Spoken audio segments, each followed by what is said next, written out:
The season started with the 6-7 joke. I don't think I can do anything to make that better. Fortnite Festival is about to enter its 13th season, so let's get into it. Now, I apologize if my voice sounds like I've been gurgling a Dixie cup full of toenail clippings. I've unfortunately been sick. But no matter how poor my bill of health is, it's still probably better than the current state of Fortnite Festival is anyway, so let's just jump right in. The headliner for this season is Lisa, and I'm expecting a lot of people are probably going to want me to jump down Epic's throat for choosing another quote-unquote nobody headliner.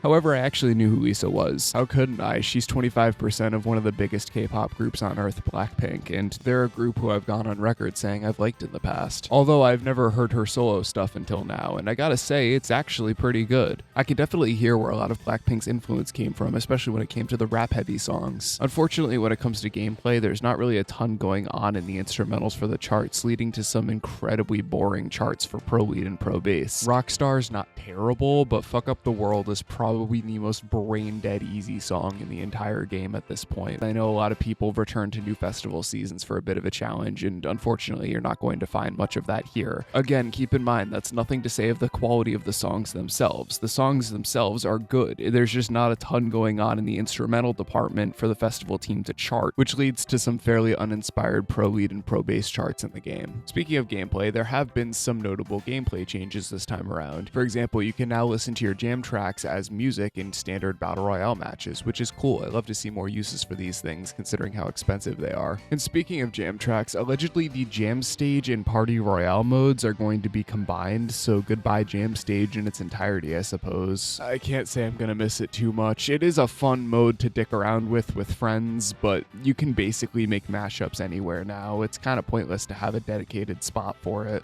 In terms of main stage gameplay changes, there has been a note streak counter added to the left of the screen, which is kind of nice, I suppose. It's a feature that I've been waiting for the last 2 years, and it has been in pretty much every Guitar Hero from Guitar Hero 3 onward. So it was another feature that I was expecting them to add a lot sooner than they did, but hey, it's welcome regardless. Now, I wasn't expecting to say this, but they actually fixed the worst bug in Fortnite Festival this season. If you recall, last August, I reported on a bug with frame pacing issues on the PC version where you would randomly get freezes and none of your inputs would register. This bug has been present in the game since August of last year, and while it is mostly random, this past season it actually occurred to me twice in a row quite a few times, which is not ideal. I genuinely never thought they would fix it. However, this past January, they actually put up a forum post asking for people to document it, and to my absolute delight, it doesn't happen anymore, at least not on my computer. I know everyone loves it when I throw shit at the festival team, but I gotta call a spade a spade. This was a really cool bug to see fixed. It sucks it took 6 months for it to get fixed, but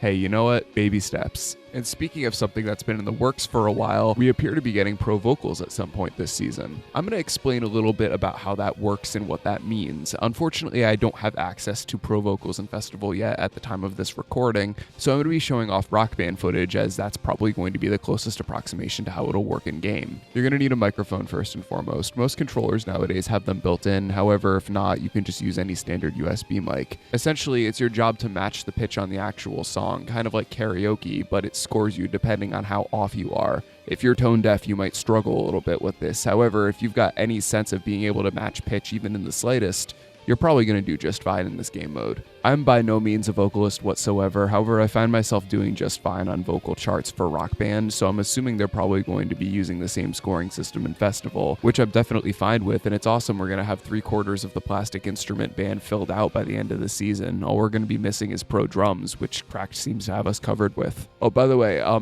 haven't scripted this, so this is probably going to sound a little stilted and awkward, but I actually have a Cracked affiliate code now, so if you want to buy like a guitar or anything from their website or the drums when they come out or whatever, if you use code DanRock at checkout, you'll save 5% off your order, and they pay me a little bit of money for people that use my code, so by no means mandatory. I don't want to make anyone feel like they have to do that. Regardless, thank you to you guys for listening to this part, and thank you for Cracked for giving me the opportunity. Anyway, back to Festival. Next season's headliner appears to be Chappell Roan. If pro vocals really are implemented this season, it's going to be fantastic, destroying my vocal cords to sing Pink Pony Club in its proper pitch. I can't wait to do that. Now, while I may sound cautiously optimistic for pro vocals and the eventual pro drum update when that inevitably drops, I need to stress that I am still very disappointed that the game has taken this long for these changes to have been added in the first place, especially considering the fact that there have been so many fan projects over the last couple of years that are free to play, much better alternatives to Fortnite Festival. And their biggest competitor with Red Octane playing games is coming soon, so they gotta start getting their asses into gear. Frustratingly, whenever I mention any of these free-to-play alternatives or soon paid alternatives, there's always a couple smartasses in the comments that jump in saying that nobody is leaving Fortnite Festival and that I'm wasting my breath even mentioning these,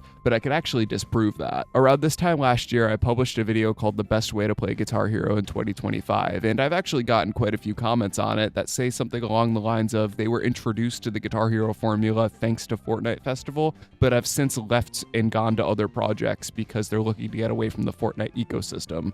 Fortnite Festival isn't doing enough to keep people engaged, and I think that's the reason why a lot of people have left and the game mode's numbers have dwindled over the years. Will these new pro instrument updates do anything to help the player base and get returning players back into Fortnite Festival?